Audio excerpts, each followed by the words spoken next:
नमस्कार दोस्तों। पिछली वीडियो में हमने देखा, कई सारी वीडियोस हमने पढ़ी हैं पीछे, तो उनमें देखा कि डॉक्यूमेंट्री एविडेंस क्या होता है, डॉक्यूमेंट्री एविडेंस के टाइप्स क्या होते हैं, प्राइमरी एविडेंस, सेकेंडरी एविडेंस, प्राथमिक साक्ष्य, द्वितीयक साक्ष्य, उनको डिटेल में हम लोगों ने पढ़ा। उनकी डेफिनेशन क्या होती है, कब कब वो दी जा सकती हैं। तो लास्ट वीडियो में हमने पढ़ा था सेक्शन 60, और 60 के अंदर देखा था हमने 7 क्लॉज थी ए टू जी, और इन सारी क्लॉजेस में वो कुछ कंडीशंस बताई गई थी, जिन कंडीशंस में किसी भी पार्टी को अलाउ किया जाता है कि अब वो प्राइमरी एविडेंस की बजाय सेकेंडरी एविडेंस दे सकते हैं। जबकि सेक्शन 59 जो बेस्ट एविडेंस रूल कहता है कि किसी भी डॉक्यूमेंट को अगर आपको साबित करना है, प्रूव करना है, तो केवल और केवल प्राइमरी एविडेंस ही दी जानी चाहिए। शेल वर्ड यूज हुआ था, बट कुछ एक्सेप्शन थे, वो एक्सेप्शन अपवाद मिलेंगे आपको सेक्शन 60 में। सेक्शन 60 के दो पार्ट थे। पहला पार्ट ये बताता था कि कौन कौन सी कंडीशंस में सेकेंडरी एविडेंस दी जा सकती है, और दूसरा पार्ट ये बताता है, जो अब एक्सप्लेनेशन की फॉर्म में लिखा गया, कि जो सेक्शन 58 में 8 तरीके की, 8 टाइप्स की सेकेंडरी एविडेंसेस लिखी गई हैं, उनमें से कौन सी एविडेंस कौन सी कैटेगरी की कंडीशन के लिए दी जा सकती है। ये डिटेल में हम लोगों ने कल देख लिया। बट मेरा ये कहना है दोस्तों, जैसे ही एक सेंटेंस पूरा हो तो वहां से आपके मन में एक क्वेश्चन उठना चाहिए। जो लॉ पढ़ने वाले स्टूडेंट हैं, वो अपने आप को साइंस और मैथ पढ़ने वाले स्टूडेंट से बिल्कुल भी कम ना समझें, क्योंकि जितने लॉजिक्स मैथ एंड साइंस में लग सकते हैं, उससे कहीं ज्यादा लॉजिक्स लॉ में लगते हैं। मैं एग्जाम्पल के तौर पे आप लोगों को बताऊंगा कि क्या क्या क्वेश्चन आपके माइंड में उठने चाहिए। उससे पहले मैं आपको बताऊं कि जब सेक्शन 60 पढ़ी, उसकी क्लॉज ए देखी हमने, तो इसके अंदर 3 सब क्लॉज हैं, sub clause 1, sub clause 2 and sub clause 3। और इन तीनों क्लॉज के बाद में एक लाइन लिखी है कि अगर कोई व्यक्ति ऐसी क्लॉजेज में आता है तो उस व्यक्ति को नोटिस दिया जाएगा कि आप ओरिजिनल डॉक्यूमेंट पेश कर दो। तो किस तरीके से ओरिजिनल डॉक्यूमेंट कोर्ट में आता है, थोड़ा सा प्रैक्टिकल स्टोरी आपको बताने की मेरी इच्छा है। वो इसलिए है कि स्टोरी के नाते हम लोगों को बातें मेमोराइज हो जाती है, और लॉन्ग समय के लिए, लॉन्ग टाइम के लिए हम उनको रिटेन कर पाते हैं। तो प्रैक्टिकल ये है कि एक पार्टी है, सपोज ए, और इसने बी के अगेंस्ट एक सूट डाला हुआ है, और कोई डॉक्यूमेंट है बी के पोजीशन में है, या मान लो कोई दूसरी पार्टी है सी, उसके पोजीशन में कोई ओरिजिनल डॉक्यूमेंट है जिसे ए कोर्ट में पेश करना चाहता है। तो सेक्शन 60 के अकॉर्डिंग ए को अब एक नोटिस देना पड़ेगा, या तो सी को या बी को, और ये कहना पड़ेगा कि आप भैया कोर्ट में पेश करिए, मैं उसको इंस्पेक्ट करना चाहता हूं डॉक्यूमेंट को। तो यहां कितनी बातें हो सकती हैं?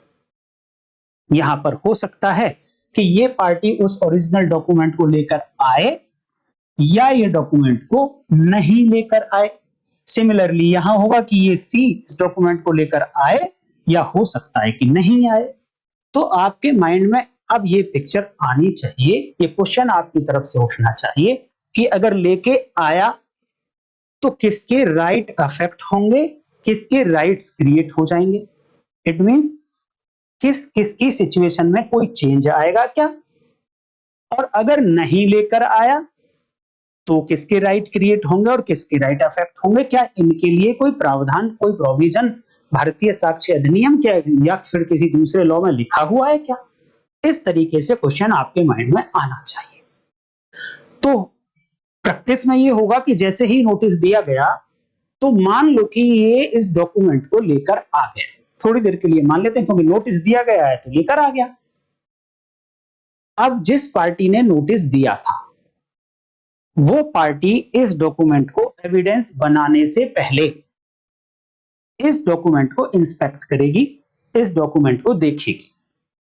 अब ये डॉक्यूमेंट को देखने के बाद उस पार्टी की दो ओपिनियन हो सकती है कि जब उसने वो डॉक्यूमेंट पढ़ लिया तो उसे लग सकता है कि यस, ये डॉक्यूमेंट मुझे मेरे केस में सपोर्ट करेगा, और दूसरी ओपिनियन ये हो सकती है कि हो सकता है कि ये डॉक्यूमेंट मुझे मेरे केस में सपोर्ट नहीं करेगा।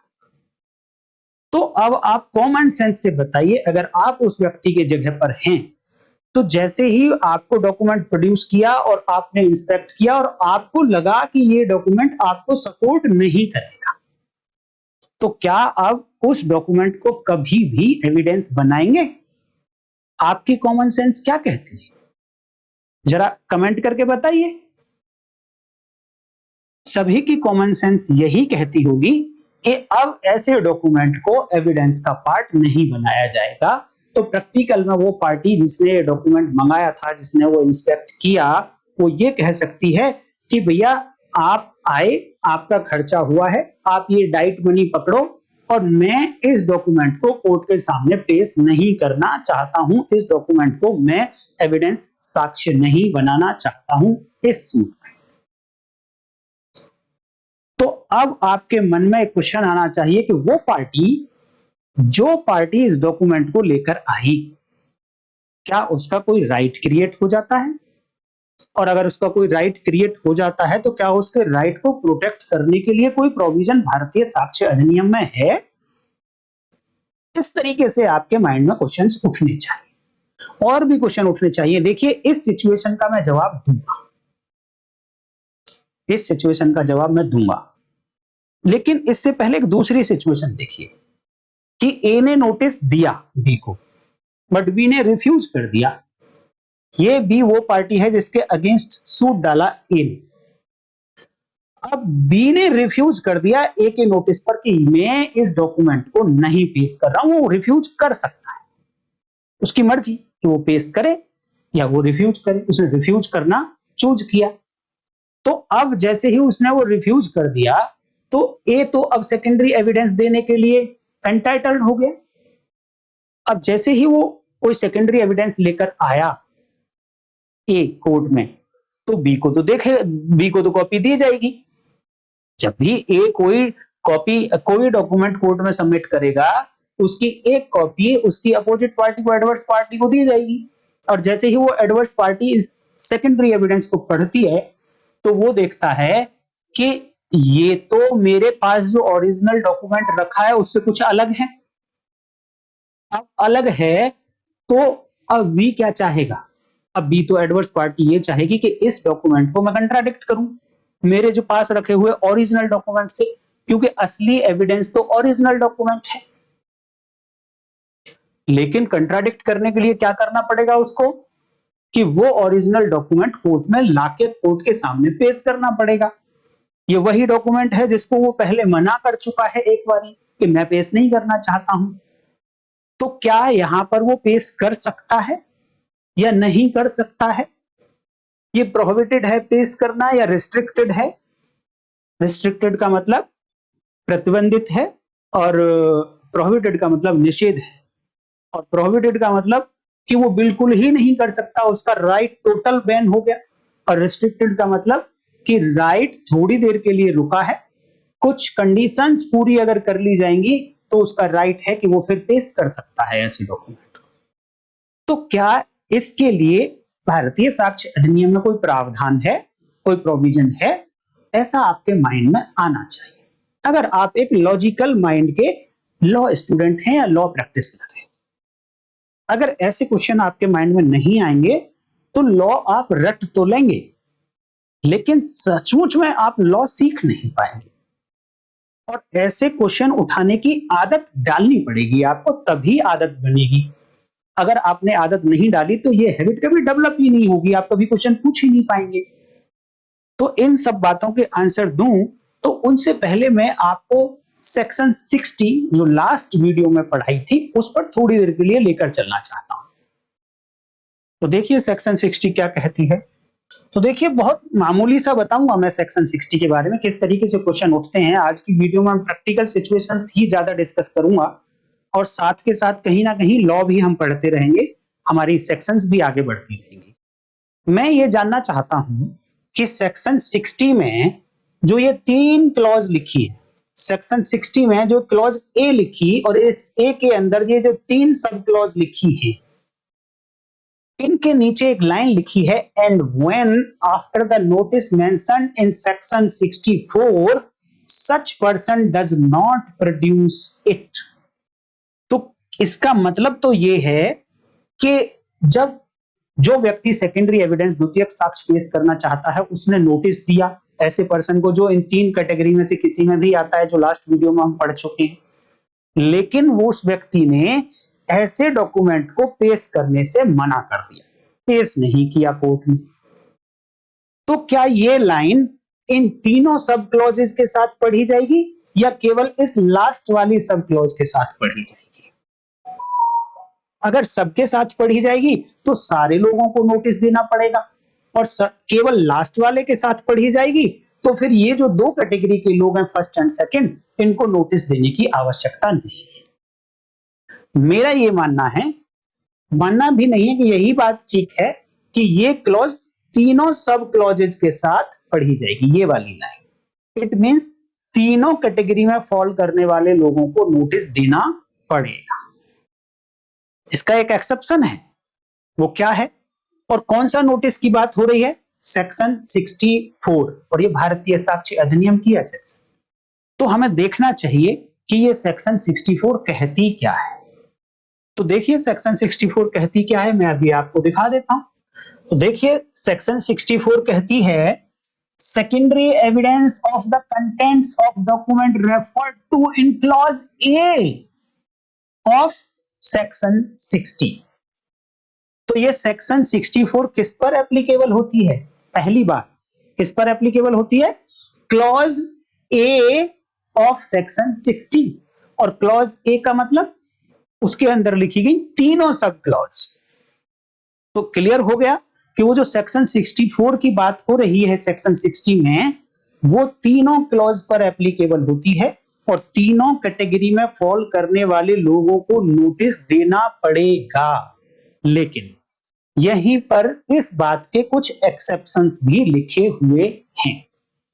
तो यहां से एक और बात निकलती है, साथ के साथ आपको यह भी पढ़ना चाहिए कि क्या जो लिखा है, जो सीधा सीधा दिखाई दे रहा है, क्या इससे कुछ ऐसा भी निकल के आता है कि जो नहीं लिखा है? यहां पर किस सेक्शन की बात हुई है? सेक्शन 60, जो हम पीछे पढ़ चुके हैं। तो क्या पूरी की पूरी सेक्शन 60 पर एप्लीकेबल होती है ये सेक्शन 64 बीएसए?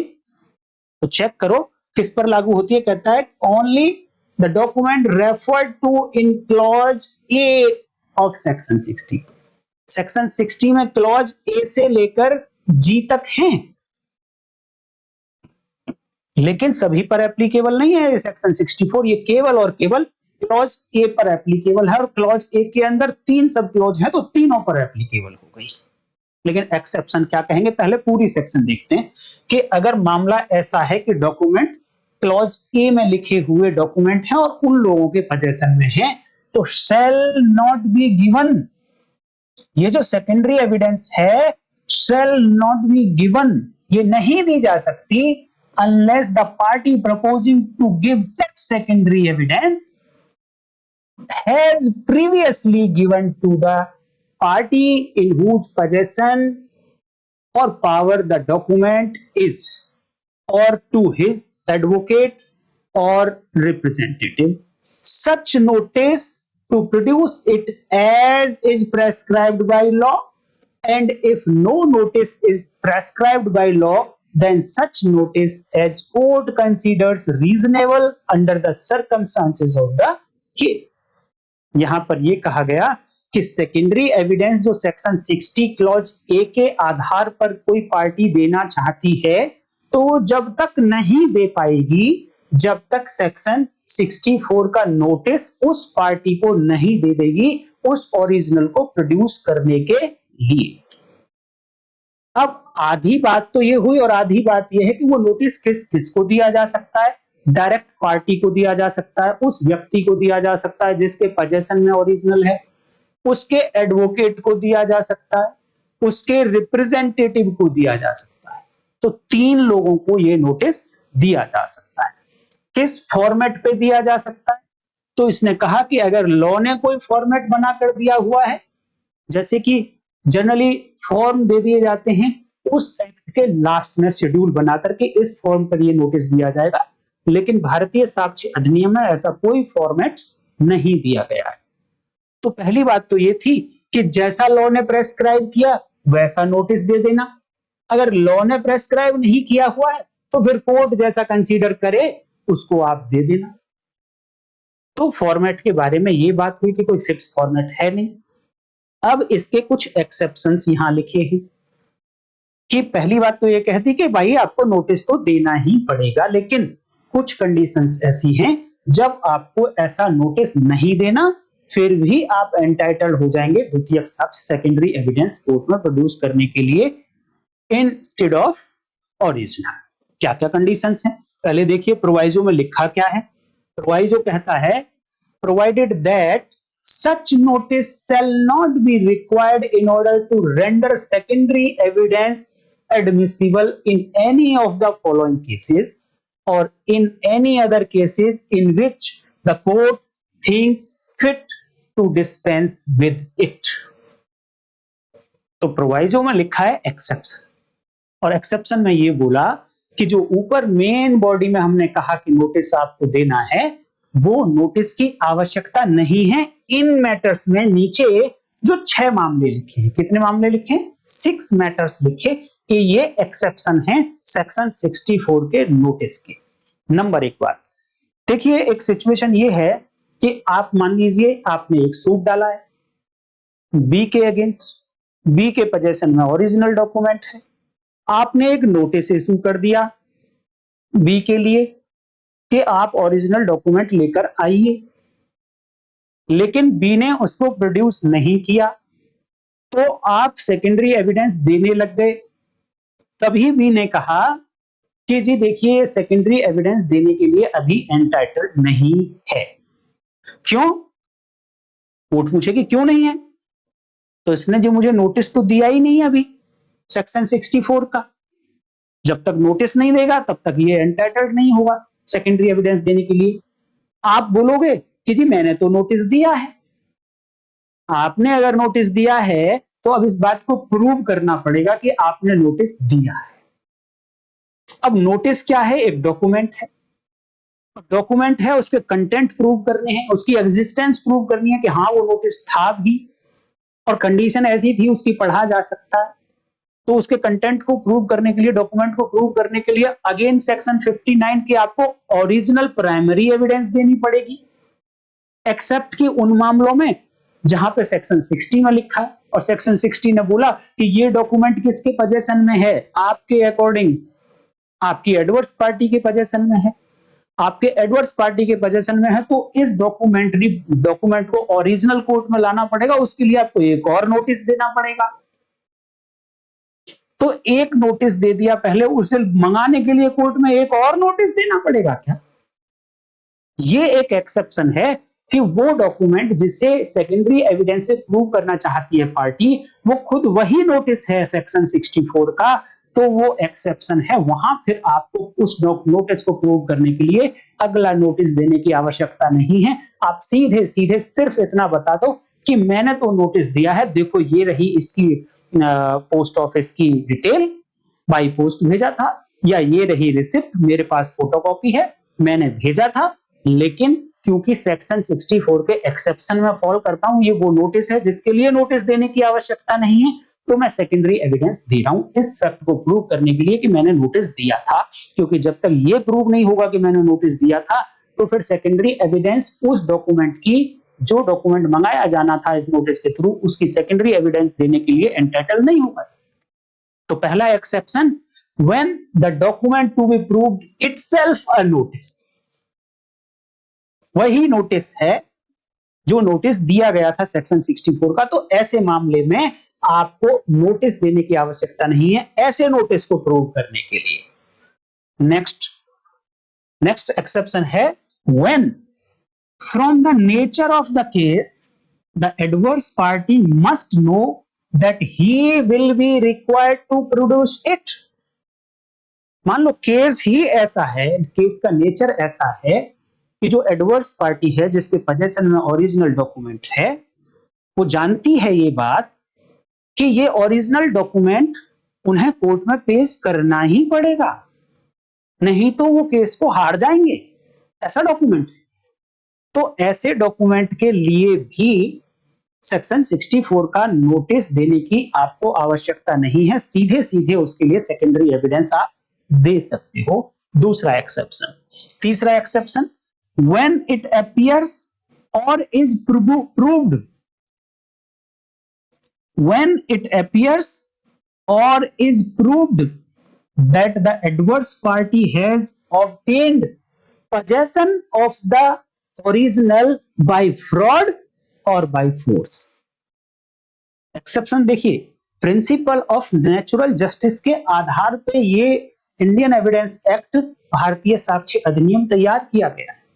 एक कॉमन सेंस के व्यक्ति की माइंड से क्या बात निकल कर आती है वही यहां पर लिखा गया है कि मान लो एक व्यक्ति है जिसके पोजेशन में ओरिजिनल डॉक्यूमेंट है और वो कोर्ट में आना चाहिए, लेकिन जिस पार्टी के अगेंस्ट ये डॉक्यूमेंट साबित किया जाना है, उस पार्टी ने इस डॉक्यूमेंट को किस तरीके से अपने पास लिया है, तो वो दो तरीके बताएंगे कि या तो फ्रॉड करके वो डॉक्यूमेंट ले लिया, या फोर्सफुली बल का प्रयोग करके वो डॉक्यूमेंट अपने पोजीशन में ले लिया था एडवर्स पार्टी ने। देन ऐसी सिचुएशन में भी सेकेंडरी एविडेंस दी जा सकती है बिना नोटिस इशू किए, लेकिन प्रूव क्या करना पड़ेगा उस पार्टी को, जो पार्टी सेकेंडरी एविडेंस देना चाहती है उसे प्रूव करना पड़ेगा कि जो बात वो कह रहा है कि फ्रॉड से ले लिया है जी दूसरी पार्टी ने ये डॉक्यूमेंट, तो प्रूव करो कि फ्रॉड से ले लिया है। फोर्सफुली लिया है जी ये डॉक्यूमेंट, तो आप प्रूव करो कि जी फोर्सफुली लिया है। जब तक आप प्रूव नहीं कर देंगे तब तक आप नोटिस से नहीं बच सकते हैं। तो इसी में यही कहा गया कि उसने जो ऑब्टेन किया है पोजेशन, वो ओरिजिनल डॉक्यूमेंट का पोजेशन बाय फ्रॉड लिया या बाय फोर्स लिया। अगर ये जैसे ही आपने प्रूव्ड कर दिया, क्योंकि यहां वर्ड यूज हुआ है इज प्रूव्ड, या फिर इस ऐसा लगना चाहिए, दोनों में से कुछ भी हो सकता है, देन नोटिस का एक्सेप्शन है, फिर वो पार्टी नोटिस ना दे चलेगा, सीधे सेकेंडरी एविडेंस दे सकता है। चौथा exception, when the adverse party और his agent has the original in court. भाई देखिए, जो एडवर्स पार्टी है जिसको नोटिस दिया जाना है, आप सोच रहे हैं उसके पोजेशन में है वो डॉक्यूमेंट, देखिए उसकी पावर में था, लेकिन वो किसी मैटर में उसने कोर्ट में सबमिट कर दिया ओरिजिनल डॉक्यूमेंट। आज की डेट में जब आप उसे नोटिस भेज रहे हैं तब उसके पास नहीं है, वो तो ओरिजिनल डॉक्यूमेंट कोर्ट में सबमिट कर चुका है। इस बात का प्रूफ आप अगर दे देंगे कि जी अब आज की डेट में ये जो ओरिजिनल डॉक्यूमेंट है ये उसके पास ना होकर ये तो कोर्ट में है, तो भी नोटिस देने की आवश्यकता नहीं है, वहां पर भी ये व्यक्ति एक्सेप्शन की कैटेगरी में आ जाएगा। पांचवी बात देखिए, when the adverse party or his agent has admitted the loss of the document। भाई डॉक्यूमेंट खो गया है ऐसा स्वीकार कर लिया, एडमिट कर लिया है किस पार्टी ने, एडवर्स पार्टी ने, जिसके अगेंस्ट ये डॉक्यूमेंट यूज होना है, या फिर उसके एजेंट ने ऐसा एडमिट कर लिया है कि ये डॉक्यूमेंट तो लॉस हो गया है जी, देन इस डॉक्यूमेंट के कंटेंट को प्रूव करने के लिए सेकेंडरी एविडेंस दी जा सकती है विदाउट इशूइंग नोटिस। ये नोटिस इशू करने का एक्सेप्शन है, सेक्शन 64 के एक्सेप्शंस हैं ये। अगर आपसे क्वेश्चन में पूछ लिया जाए तो ये 6 एक्सेप्शंस आपको बताने पड़ेंगे कि नोटिस का एक्सेप्शन क्या है। छठा देखिए, when the person is in possession of document is out of reach or not subject to the process of the court। ये एग्जैक्ट वही लाइन लिखी है जो सेक्शन 60 क्लॉज ए और उसकी सब क्लॉज 2 में लिखी थी। तो स्पेसिफिकली उस क्लॉज के लिए मना कर दिया गया कि अगर मामला सेक्शन 60 क्लॉज ए और उसकी सब क्लॉज 2 का है तब भी नोटिस देने की आवश्यकता नहीं है। तो ये थे नोटिस इशू करने के कुछ एक्सेप्शंस। जनरल रूल ये था, अगर मैं कंक्लूड करूं तो जनरल रूल ये है कि किसी भी डॉक्यूमेंट को साबित करना है, प्रूव करना है तो प्राइमरी एविडेंस ले आओ, लेकिन इसका एक्सेप्शन है कि सेकेंडरी एविडेंस भी दी जा सकती है। ये बात लिखेंगे सेक्शन 60 में कि कौन कौन सी कंडीशंस में दी जा सकती है। अब सेक्शन 60 क्लॉज ए में 3 सब क्लॉज लिखी, वहां लिखा कि हाँ सेकेंडरी तो ले आना, लेकिन इसका भी एक एक्सेप्शन है कि पहले आप नोटिस इशू करना उस पार्टी को जिस पार्टी के पोजीशन में ये ओरिजिनल डॉक्यूमेंट है। अब इस नोटिस इशू करने का भी एक्सेप्शन है सेक्शन 64 में, वो एक्सेप्शंस हम लोगों ने यहां पर देखे। अब मैं लौट कर आता हूं उन सिचुएशंस पर जो सिचुएशन मैंने सबसे पहले डिस्कस करी थी, तो कि कनेक्टेड मैटर्स हैं कि ये सेक्शन कहां कहां एक्सटेंड होती है, क्या क्या क्वेश्चन आपके माइंड में उठने चाहिए। तो सबसे पहला मैं ये देखूंगा कि जब वो डॉक्यूमेंट नोटिस इशू करने के बाद पेश कर दिया गया है तो पार्टी क्या करेगी, जिसने मंगाया है पहले इंस्पेक्ट करेगी, इंस्पेक्ट करने के बाद वो डिसाइड करेगी कि ये मेरे फेवर में जाएगा या मेरे अगेंस्ट जाएगा।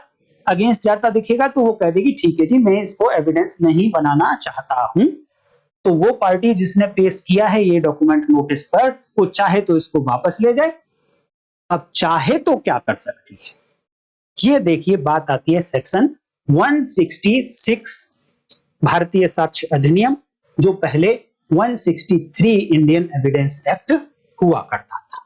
तो देखिए 166 क्या कहती है, ये कहती है when a party calls for a document which he has given the other party notice to produce। भाई जहां एक पार्टी ने दूसरी पार्टी को नोटिस दिया कि आप वो ओरिजिनल डॉक्यूमेंट कोर्ट में लेकर आइए, तो क्या यही बातें सेक्शन 64 में नहीं थी? क्या यही बातें सेक्शन 60 में नहीं थी? तो क्या ये section 166 corresponding to 163 Indian evidence act ये सेक्शन 60 एंड 64 से कनेक्टेड नहीं हो गई क्या? यस हो गई, इसीलिए इसको यहां पर पढ़ना आवश्यक है। तो यही कहा गया कि उसने नोटिस दे दिया एंड और इस नोटिस पर क्या हुआ, सच डॉक्यूमेंट इज प्रोड्यूस्ड। ये डॉक्यूमेंट कोर्ट में आ गया, प्रोड्यूस कर दिया गया, लेकिन कब, नोटिस के बाद। डॉक्यूमेंट को कोर्ट में प्रोड्यूस करने के दो तरीके, कि एक तो बिना नोटिस के दूसरी पार्टी प्रोड्यूस कर दे इसको, या फिर जो पहली पार्टी है उसने जब नोटिस दिया एडवर्स पार्टी को, देन एडवर्स पार्टी इस नोटिस को या इस डॉक्यूमेंट को लेकर आई। तो दोनों सिचुएशन अलग अलग है।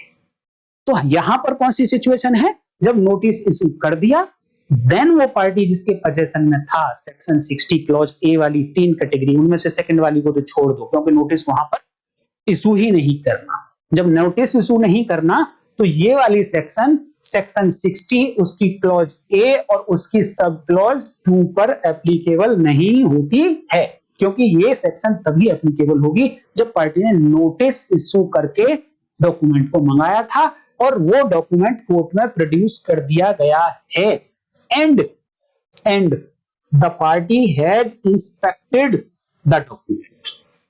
कौन सी party, the party calling for its production.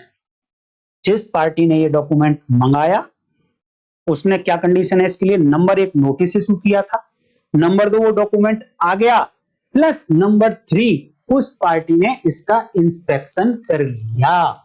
जैसा कि मैंने बताया था कि पहले वो इंस्पेक्ट करेगी फिर डिसाइड करेगी कि ये उसके फेवर का है या उसके अगेंस्ट का है। तो कहां तक पहुंच गई है बात 166 में कि उसने इंस्पेक्शन कर लिया है। Now he is bound to give it as evidence if the party producing it requires him to do so। तो 166 ये कहती है कि मान लो उस डॉक्यूमेंट का इंस्पेक्शन करने के बाद इस पार्टी को जिसने नोटिस देके डॉक्यूमेंट मंगाया उसे लगा कि ये तो उसके अगेंस्ट चला जाएगा अगर एविडेंस बना दिया तो।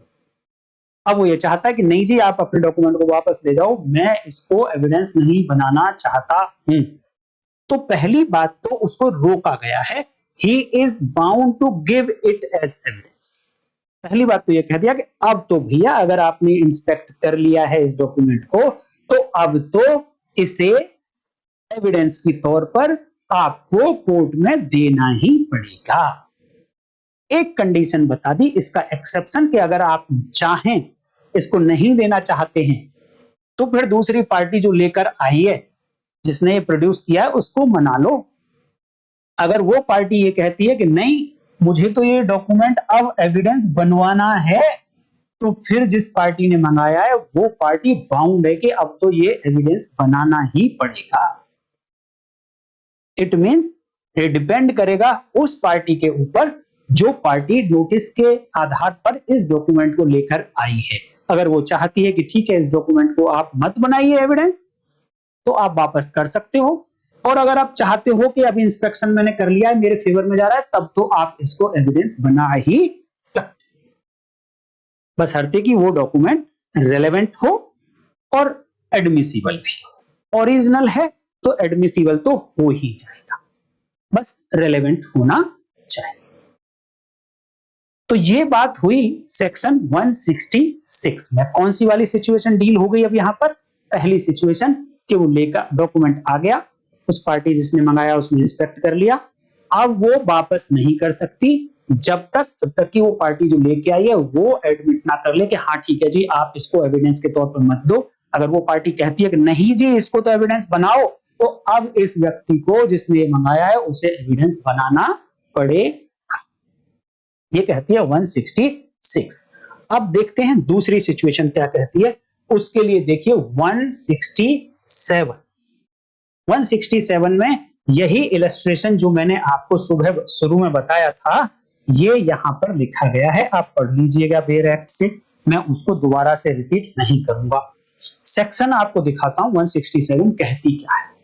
कहती है when a party refuses to produce a document which he has had notice to produce।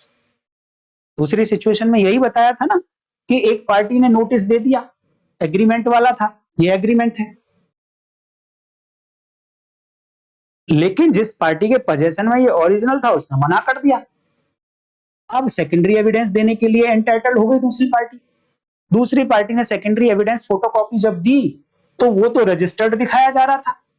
तब बी का माइंड खुला कि रे ओरिजिनल तो रजिस्टर्ड नहीं है, फोटोकॉपी रजिस्टर्ड कैसे हो जाएगी।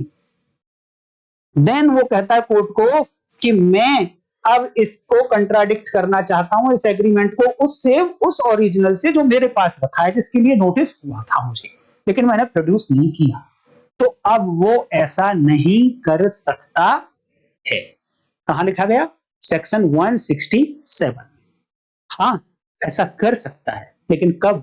उसके भी एक्सेप्शंस हैं। देखिए when a party refuses to produce a document which he has had notice to produce, he cannot afterwards use the document as evidence without the consent of the other party of the order of the court। यानी दो ही condition में अब तो ये document जो refuse कर दिया है वो एविडेंस बन सकता है। नंबर एक, जिस पार्टी ने मंगाया था वो अपनी कंसेंट दे दे, अपनी सहमति दे दे, तो भी ये डॉक्यूमेंट एविडेंस बन सकता है। अब वो तो पार्टी देगी क्यों?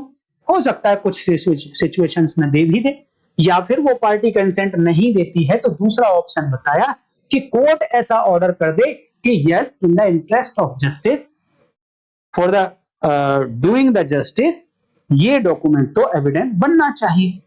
देन जब कोर्ट ऑर्डर कर देगी तब भी ये डॉक्यूमेंट एविडेंस बन जाएगा। तो ये थी कुछ सिचुएशंस, कुछ एग्जांपल्स जो आपको समझने चाहिए और लॉ को ऐसे ही पढ़ना चाहिए दोस्तों। लॉ कोई ऐसे एकदम रेस लगा के पढ़ने की चीज नहीं। आप एक एक सेंटेंस को दो बार पढ़ें, इस सेंटेंस को उसके साथ पढ़ें, इस सेक्शन का कनेक्शन कहां कहां पर है उन सबके साथ पढ़ें, देन आप पाएंगे कि हर बार मीनिंग अलग निकल जाता है और निकलेगा भी। इसीलिए बार बार इंटरप्रिटेशंस भी अलग अलग हो जाती है। तो मुझे पूरी उम्मीद है कि ये सेक्शन 60 इसका application clause A, 60 clause A, उससे कनेक्टेड सेक्शन 64 उससे कनेक्टेड सेक्शन 166 और उससे कनेक्टेड सेक्शन 167 भारतीय साक्ष्य अधिनियम, चारों का कॉन्सेप्ट आपको आज क्लियर हो गया होगा। आज की वीडियो में इतना ही दोस्तों, नेक्स्ट वीडियो में फिर मिलते हैं, तब तक के लिए नमस्कार, जय हिंद।